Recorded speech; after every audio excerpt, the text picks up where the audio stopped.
a proper education. The numbers are horrible the way it is, and we're going to make a move that's very big. I don't think it's even risky a little bit. I think it's going to be amazing. It should have been done years ago. They've been talking about doing it for many years, but nobody ever got it off. But we did. And there was great excitement and great acceptance of it by almost everybody, including a lot of Democrats, actually. I do want to say that I've decided that the SBA, the Small Business Administration, headed by Kelly Loeffler, is a terrific person, will handle all of the student loan portfolio. We have a portfolio that's very large, lots of loans, tens of thousands of loans, pretty complicated deal.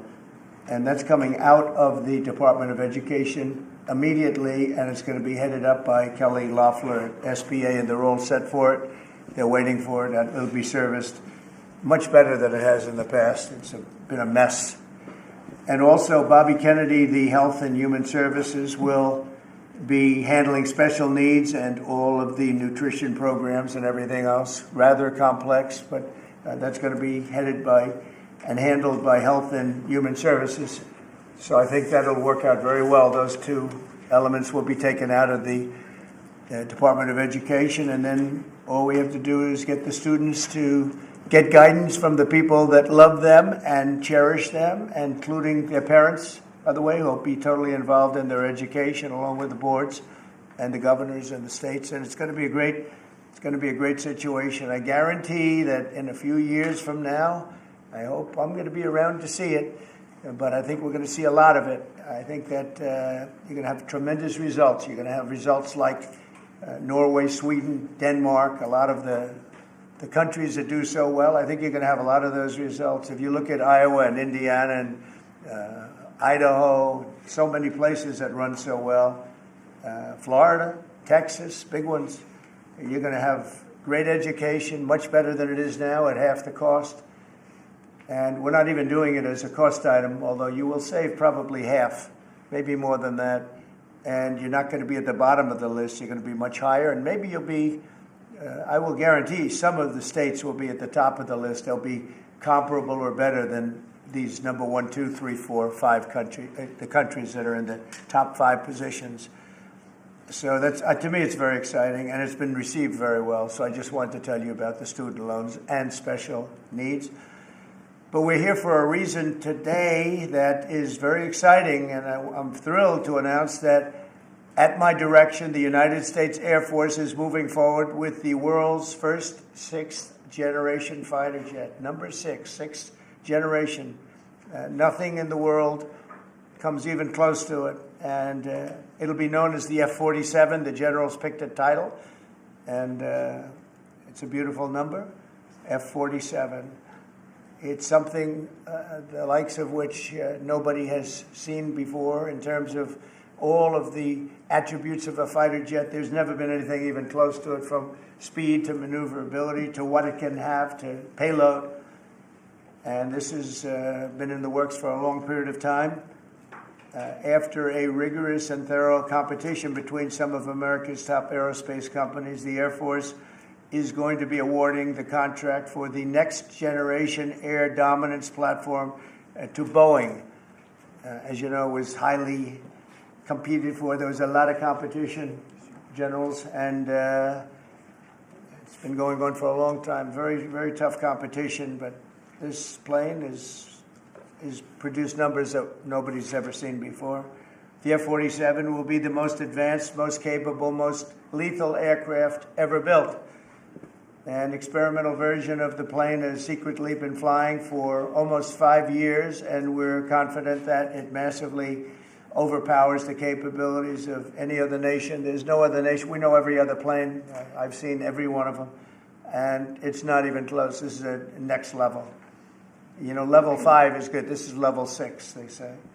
The F-47 is equipped with state-of-the-art stealth technology. It's virtually unseeable and unprecedented power. It's got the most power of any jet of its kind ever made. Maneuverability, likewise, is there's never been anything like it, despite the power and speed. Its speed is top. So over 2, which is something that you don't hear very often. America's enemies will never see it coming. Hopefully we won't have to use it for that purpose, but you have to have it. And if it ever happens, they won't know what the hell hit them. A new fleet of these magnificent planes will be built in the air during my administration over the next couple of years. It's ready to go. They've already built much of what has to be built in terms of production, including the sheds. We'll ensure that the USA continues to dominate the skies. We've given an order for a lot. We can't tell you the price because it would give way to some of the technology and some of the size of the plane, good-sized plane.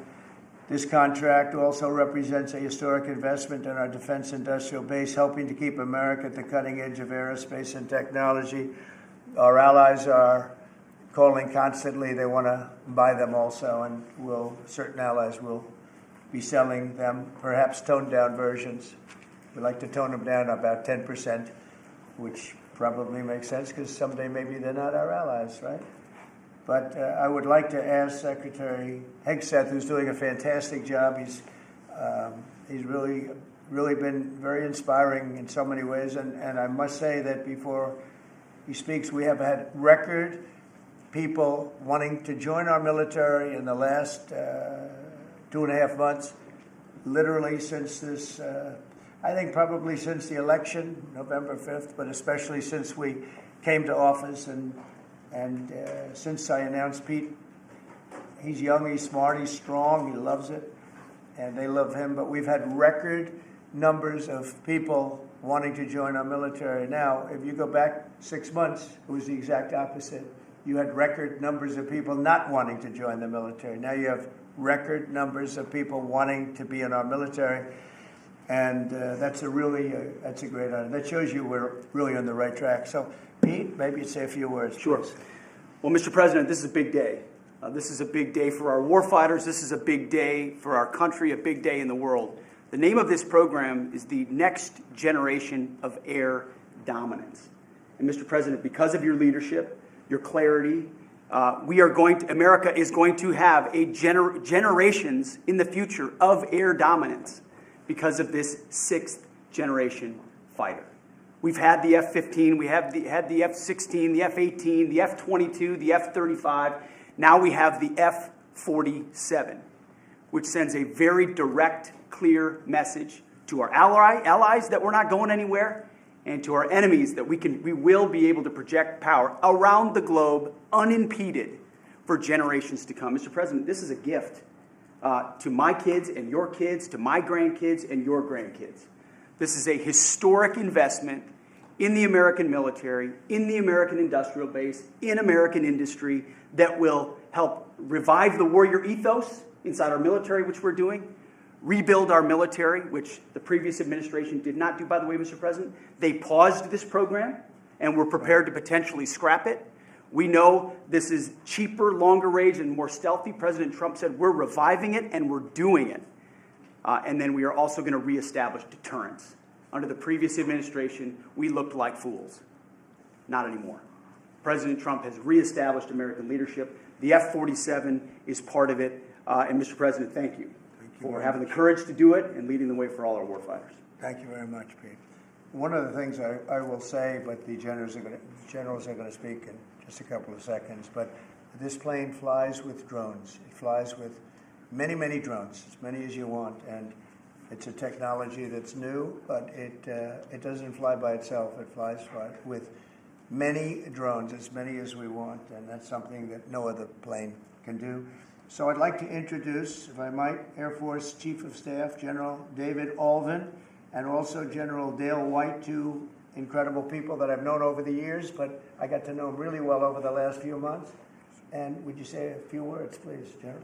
Thank you very much, Mr. President. Mr. President, Mr. Secretary, thank you so much for your unwavering commitment to our military. I will say this is a big day. This is a big day for our United States Air Force as well. You know, air dominance is not a birthright, but it's become synonymous with American air power. But air dominance needs to be earned every single day. And since the earliest days of aerial warfare, brave American airmen have jumped into their machines, taken to the air, and they've cleared the skies. And whether that be clearing the skies so we can rain down destruction on our enemies from above, or we can clear the path for the ground forces below. That's been our commitment to the fight, and that's really been our promise to America. And with this F-47 as the crown jewel in the next generation air dominance family of systems, we're going to be able to keep that promise well into the future. I also want to thank everyone from industry and within government, our engineers, who have worked tirelessly on this program to bring it where we are right now today. This shows that American talent, American skill, and American determination are second to none, because this platform is second to none. So we believe that this provides more lethality, it provides more capability, more modernized capability in a way that is built to adapt. This, along with our collaborative combat aircraft the President talked about with drones, this is allowing us to look into the future and unlock the magic that is human-machine teaming. And as we do that, we're going to write the next generation of modern aerial warfare with this. This enables us to do this. The manner in which we put this program together puts more control in the hands of the government, so we can update and adapt at the speed of relevance, at the speed of technology, not at the speed of bureaucracy. This is more Air Force. This is more options for the President. We say as our mission in the United States Air Force is to fly, fight, and win air power anytime, anywhere. If you want to go anywhere, you have to have a platform that gets you anywhere. This provides the President options from the very one end, which is a quick response, and then we can get right back into fighting stance without having to deploy troops that are going to take maybe months and cost more lives. We can be back in fighting stance, and maybe we restore that deterrence. All the way to decisive victory as part of a joint force that is the most lethal and capable military ever known in history. That's what we provide now, and this allows us to provide it into the future. It's more deterrence, more capability. It's what peace through strength looks like into the future, Mr. President. And so we're very proud to do that. And all we can say is, on behalf of the United States Air Force, let's deliver. Thank you very much. Thank you, General. Would you like to say something? No, sir, I'll just double down what the chief said. He knows what to do. Generational He knows leap. who the boss And is. Look that's at exactly that. right. Air superiority is what it's all about, and this is what we'll deliver. That's great. Thank you very much. Great job. We've worked together long and hard on this, and this was a big secret. In fact, we don't show too much of the plane for that reason. You see what we show? You see how beautiful that is, but that's just a very small part of it. Sure. I wasn't surprised. I was wondering how much are you going to show when they came in with that. You see a wheel in the front? That's about it. Any questions? Mr. President President, Trump, Peter? is 80,000 pages of documents is a lot to sift through. Yeah. Can you just tell us who killed Kennedy?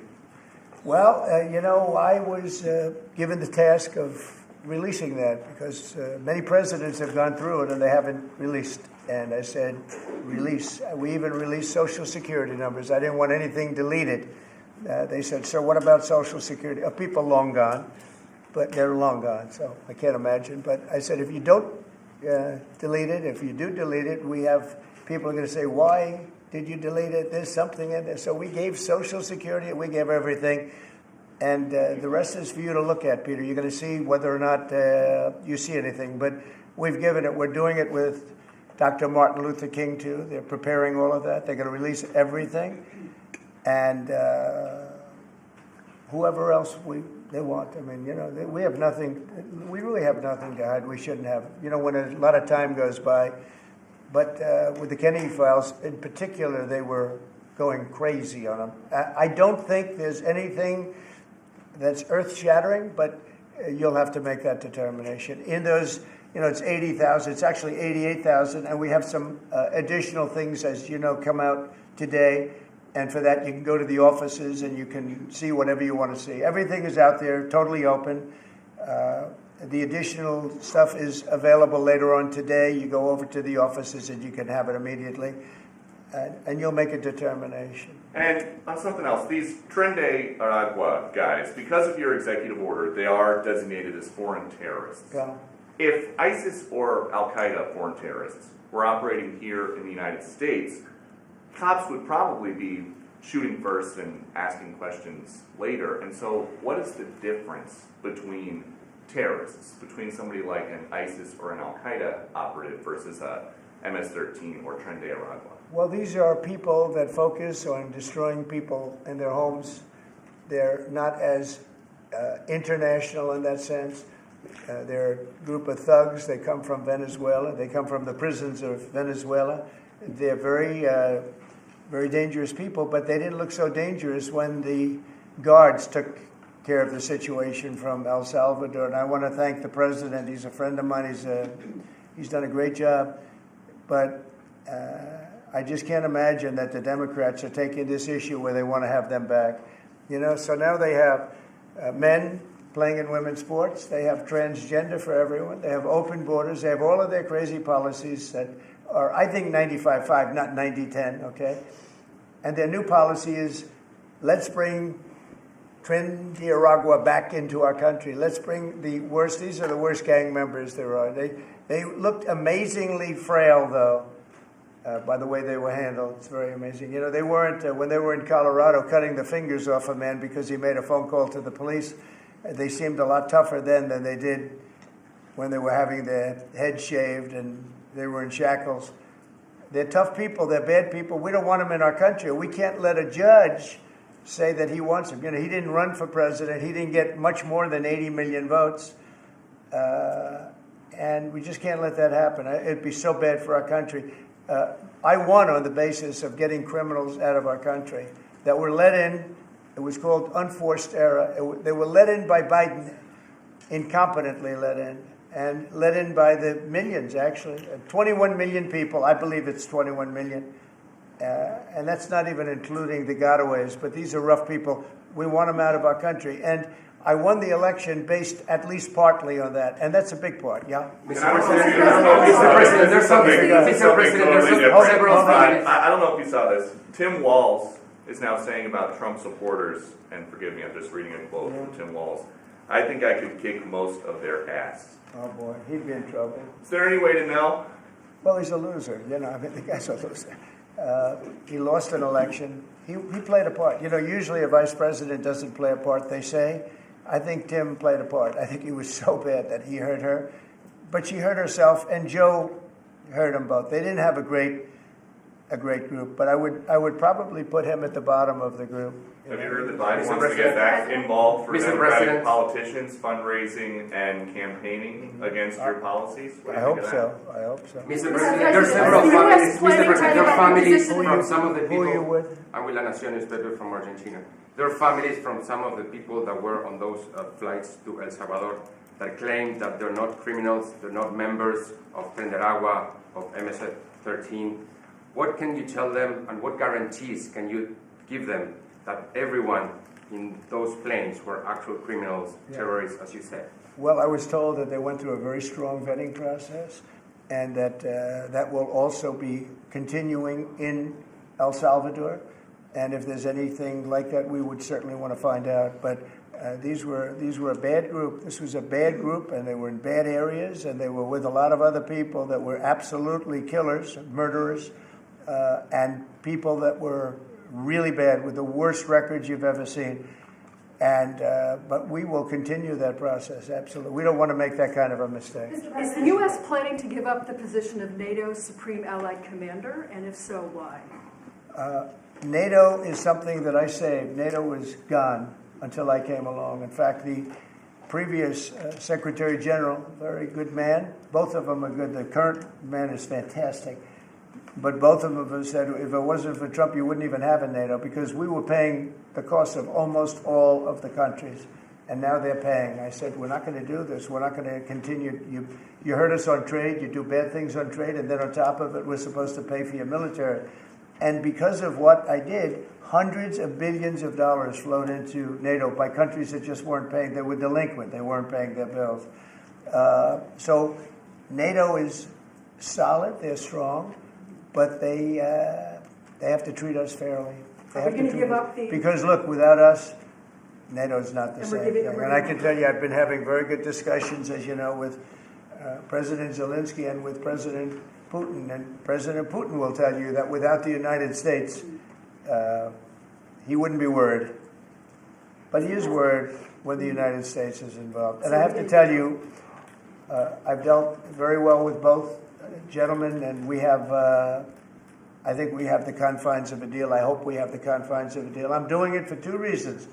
Number one, and by far most importantly, thousands of young people, and they're not American people, they're Russian and they're Ukrainian, are being killed every week, thousands a week. And also the United States has paid, because of Biden, $350 billion on a war that should have never happened.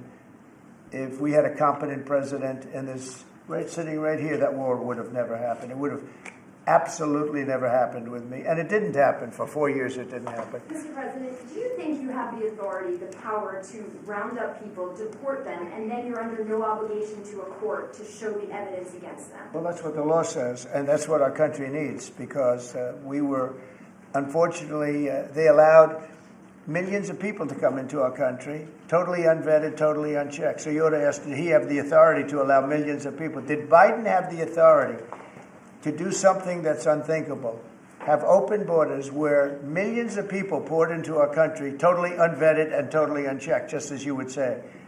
And many of those people were criminals. Many of them were from jails and prisons and mental institutions and gang members and drug dealers and very dangerous people. Many were murderers. We have 11,088 that we know of murderers they murdered. Of that number, at least half killed more than one person. They're in our country. They're in a location near you.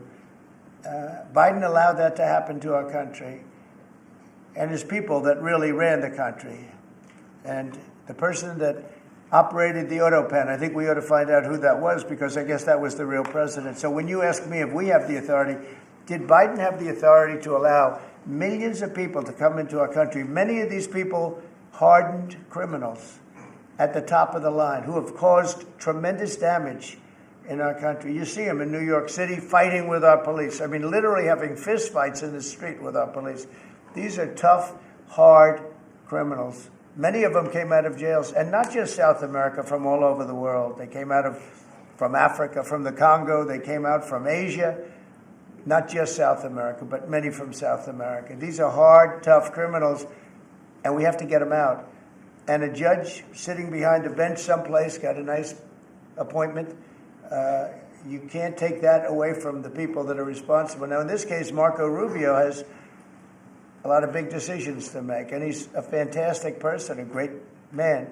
I think he'll be our best. I think he has a chance to be our best Secretary of State. He's been doing incredibly. He works so hard. He's gone to so many different countries already, and he's got the authority to get bad people out of our country. And you can't stop that with a judge sitting behind a bench that has no idea what goes on, who happens to be a radical left lunatic. Do you think the judiciary is You guys today are denying this New York Times report that Elon Musk was going to be shown a 20 to 30 page presentation about a theoretical war plan against China.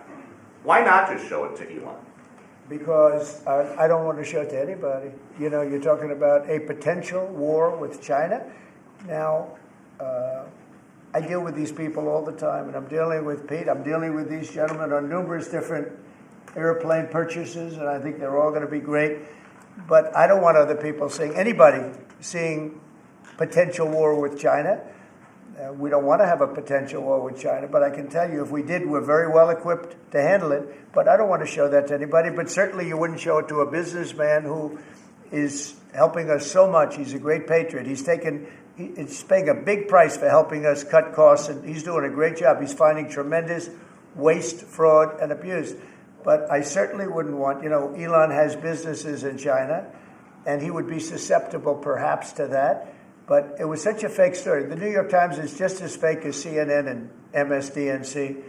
And anybody read that story, people laughed at that story. Who would do such a thing? And the first thing I did is I called Susie and I called Pete. I said, is there any truth to that? And they said, it's ridiculous. No, he's over there to talk about cost. You might want to address that, Pete. But Elon was over there today to address cost. Doge. Thing called Doge, which you've heard about. Pete? That's exactly right, Mr. President. You pointed out it was a fake story. We pointed out it was meant to sort of undermine whatever relationship the Pentagon has with Elon Musk. Elon Musk is a patriot. Elon Musk is an innovator.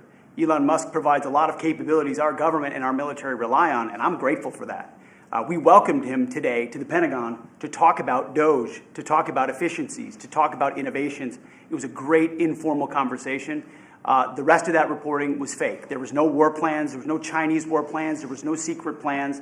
That's not what we were doing at the Pentagon. I might add that I think Elon, if they ever wanted to do that, I think Elon wouldn't do it. I think he wouldn't do it. He wouldn't want to put himself in that position. But if you read what's out of the New York Times, it's such a dishonest newspaper. It's such garbage. It's, it used to be called all the news that's fit to print. Well, it's all the news that's not fit to print.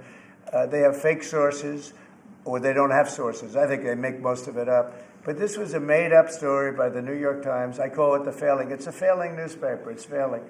And they shouldn't do that. They really are the enemy of the people. And something else. We do need honest journalism in this. We've made such big strides over the last 2 months, but we just need honest journalism, and we don't have it. When you have a CNN, you have to watch these people every once in a while just to see where they're coming from, and it's so dishonest. MSNBC is, I think, probably worse, and they're both doing horribly in the ratings. I think they're going to be turned off. I don't think they're not doing any ratings.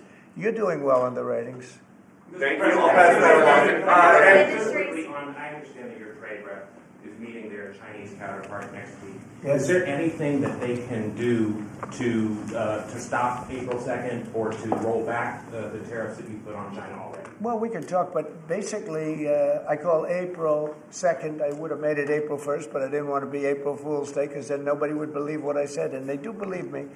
April 2nd is going to be Liberation Day for America. We've been ripped off by every country in the world, friend and foe. We've been ripped off on trade. We've been ripped off on military. We protect people, and they don't do anything for us. It's just so unfair for years and years. And now some of that money is going to be coming back to us in the form of tariffs. Tens of billions. It's going to be numbers like nobody's ever seen. So NVIDIA announced today, you saw that, hundreds of billions of dollars of investment. The biggest chip maker in the world announced hundreds of billions of dollars of investment. Hundreds of billions, not millions, but billions. They're all coming here. Apple just announced $500 billion worth. They're going to build plants here. They built their plants in China. They're going to build them here. And they're starting immediately. We have investment, the likes of which this country has never seen, already announced.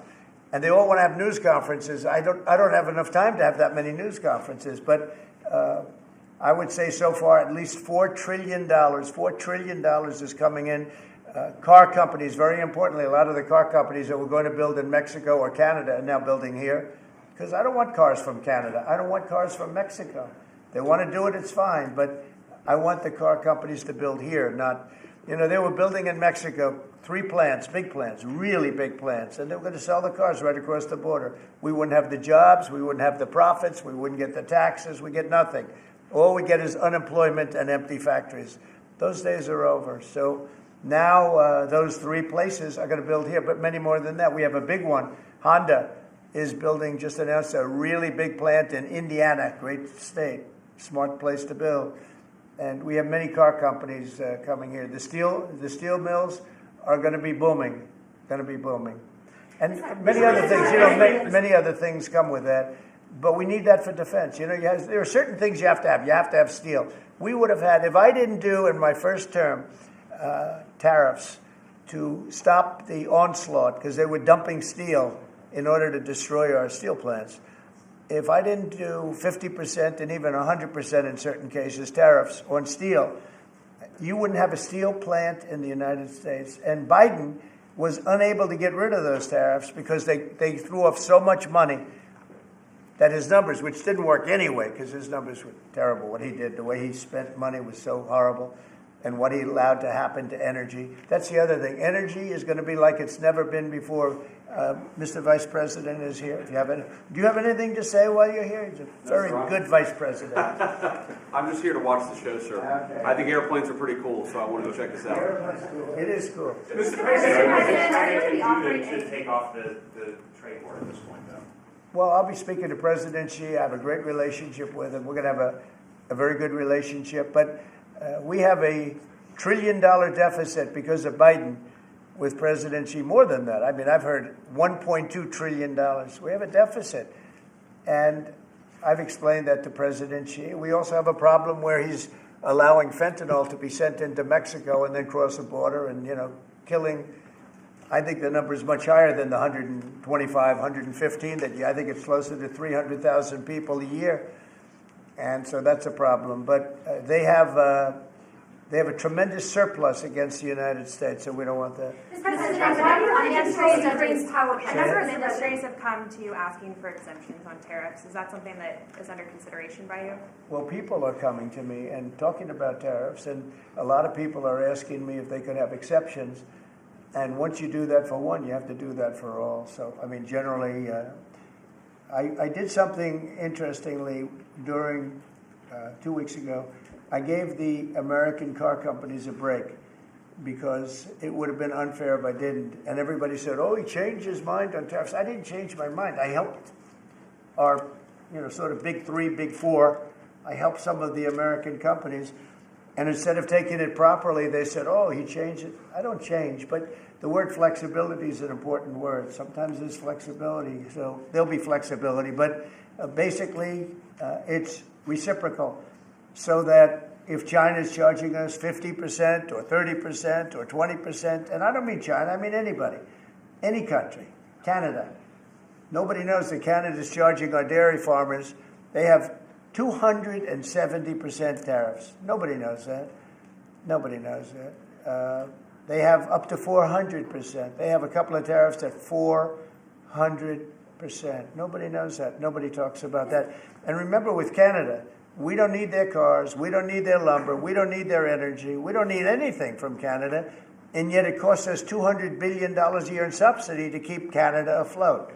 So when I say they should be a state, I mean that. I really mean that. Because we can't be expected to carry a country that is right next to us on our border. It would be a great state. It would be a cherished state. The taxes for Canadian citizens would go down in less than half. They don't spend money on military because they think we're going to protect them. There are many things that they do, like icebreakers. They want us to provide icebreakers for them. Oh, that's wonderful. So the Canada, they're very tough traders too. I want to just tell you, of all the people, they're tough traders. They trade very tough. And, the expression I use is, some people don't have the cards. I used that expression about a week and a half ago, right? Somebody was negotiating who didn't have the cards, who's now, I think, saying that he wants to do it, and I think we're going to have a big deal on that very special something. We got to make a deal on that. But Canada has been a very nasty negotiator against the United States, took advantage of the United States for a long time. But nobody knows that they were getting 270% tariffs on dairy products. And I don't think I've heard you say this in all of the talk about Canada becoming the 51st state. Are you concerned that if they became the 51st state, they would be a very, very blue state? Very, very big and very, very blue. No, there might be, but it would, you have that artificial line that goes, that straight artificial, that looked like it was drawn by a ruler. Somebody with I don't mean a ruler like a king, I mean like a ruler, this way. And it's just an artificial line that was drawn in the sand or in the ice. And can I tell you, Peter, just, you add that to this country, what a beautiful landmass, the most beautiful landmass anywhere in the world. And it was just cut off for whatever reason. It would be great. Now, is it liberal? Maybe. But, a conservative until I got involved, because I don't care who wins up there. I frankly probably would do better with the liberal than the conservative, if you want to know the truth. But just a little while ago, before I got involved and totally changed the election, which I don't care about, probably it's to our advantage, actually. But the conservative was leading against, I call him Governor Trudeau. The conservative was leading by 35 points. So, so I don't know about that. I think Canada is a place like a lot of other places. If you have a good candidate, the candidate's going to win. And I don't know if you've seen this, but the two astronauts that you just helped save from space, they didn't get any overtime pay for all that extra time. They got $5 a day per diem For 286 days, that is $1,430 in extra pay. Is there anything the administration can do to get them, to make them whole? Well, nobody's ever mentioned this to me. If I have to, I'll pay it out of my own pocket, okay? I'll get it for them. I'll take care of that. I like that. I think that's, I'll pay it right out of my, is that all? That's not a lot for what they had to go through. And I want to thank Elon Musk, by the way, because think if we don't have him.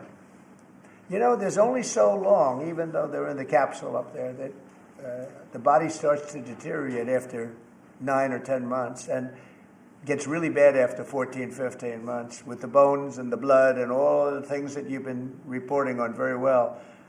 And if we don't have Elon, they could be up there a long time. Who else is going to get him? And I just want to thank him. He's going through a lot, what they're doing to him. And these people are going to be caught, and they're going to be caught, and they're going to be prosecuted. And from what they tell me, I see this just by watching your programs and reading the news, but from what they tell me, they could get 20 years in jail, and they'll get it. I'll tell you, there's going to be no leniency, and there'll be no pardons. I can tell you that right And now. you said this morning 20 years in jail, and then maybe you said this morning 20 years in jail, and then maybe they'll go to one of these prisons in El Salvador. Do you think with the way that the judges have been issuing injunctions, it would be easier or harder to send these Tesla domestic terrorists to a jail in El Salvador than these MS-13 or Tren de Aragua guys? Well, I view these people as terrorists just like others. These are, when I looked at those showrooms burning and those cars, not one or two, like 7, 8, 10 burning, exploding all over the place. These are terrorists. You didn't have that on January 6th, I can tell you. You didn't have anything like that on January 6th, which is sort of amazing because on January 6th, the Democrats were talking. Nobody was killed other than a very beautiful young woman, Ashley Babbitt. Nobody was killed. And you look at what's going on now with these terrorists. These are terrorists, and that's an organized event. You know, take a look at their signs. Take a look. They're all made by the same sign company. A nice, expensive job. Now, these are the people that finance it are, in my opinion, in just as big a trouble as the people that are setting the match and setting the fires. So we'll see. It's under very serious investigation by the FBI and by the Justice Department. These people are terrorists. Okay. Yeah, go ahead behind you, please. Mr. President, what do you say to American military families who are seeing Elon Musk at the Pentagon today, are hearing about Defense Department cuts, and their thoughts are immediately going to the safety of their loved ones who are currently deployed? Well, we're making our country strong. And when they see a thing like that and they hear that story about Elon in China, what they should do is realize that the New York Times is a corrupt institution, because I think they're the ones. They knew that story wasn't true. Nobody believed that story. People that, when I first called, they laughed when they heard the story. Nobody believed it, that the Pentagon was giving him a briefing on what war with China would look like, and he has business. No, they made that up because it's a good story to make up. They're very dishonest people.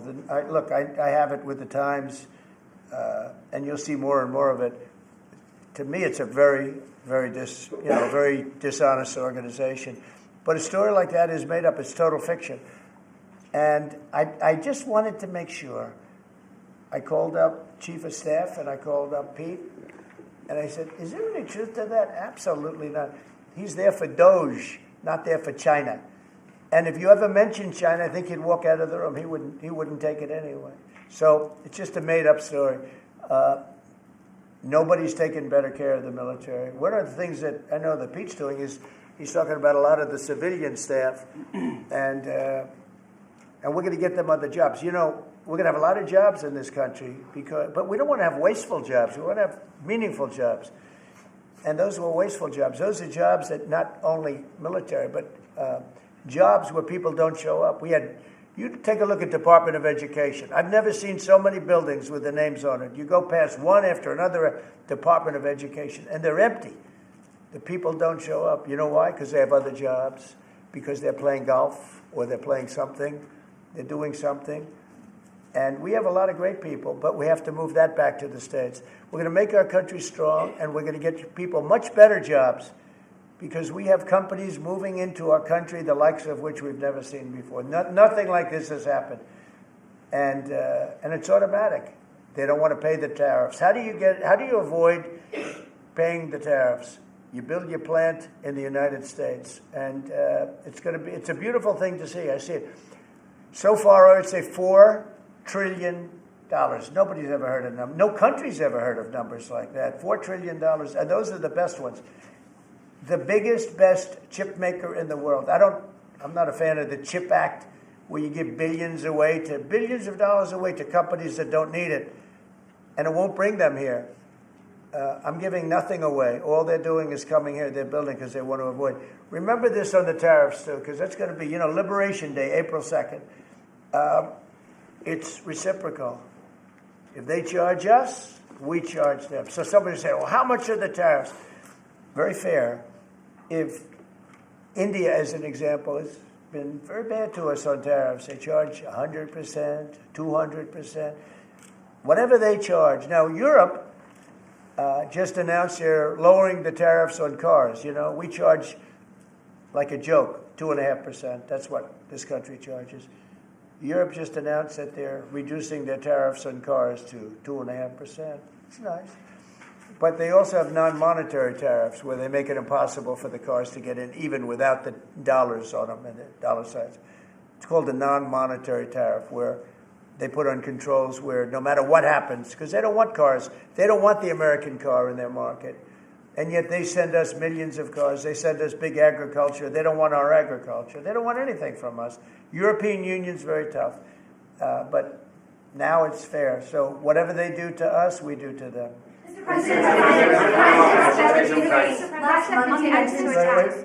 Russia continues to attack Ukraine. Are you planning to impose any sort of sanctions? Well, they're fighting against each other. I think we're going to have... We have a ceasefire on a lot of areas, and so far that's all held very well. And getting that ceasefire, they had a lot of guns pointing at each other. You had some soldiers, unfortunately, surrounded by other soldiers, and they are going to be, I believe, we're going to pretty soon have a full ceasefire, and then we're going to have a contract. And the contract's being negotiated, the contract in terms of dividing up the lands, et cetera, it's being negotiated as we speak. What do you say to critics who say that your actions towards law firms amount to coercion? Well, the law firms all want to make deals. You mean the law firms that we're going after, that went after me for 4 years ruthlessly, violently, illegally? You mean, are those the law firms you're talking about? They're not babies. They're very sophisticated people. Those law firms did bad things.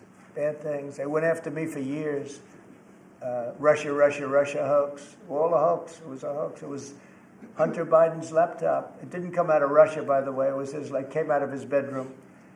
It was all a hoax, developed by Democrats. Hillary, I don't think Biden did, because I don't think Biden knows what the hell he's doing, frankly, based on everything I see. I've seen things since being here that are so sad. What he's done to this country, what he and they did to this country, those people that surrounded him, who, by the way, are radical left but smart. He's not smart. He was never smart. But these are radical left, smart people. They totally controlled him. He did whatever they told him to do. And it's a shame. It's so sad to see what happened, what they've done to this country, both not only the inflation you saw, but allowing millions and millions of criminals into our country. That's an inexcusable act. And many other things besides that. Thank you very much, everybody. Thank you. Thank you, everybody. Thank you very much. Thank you, guys.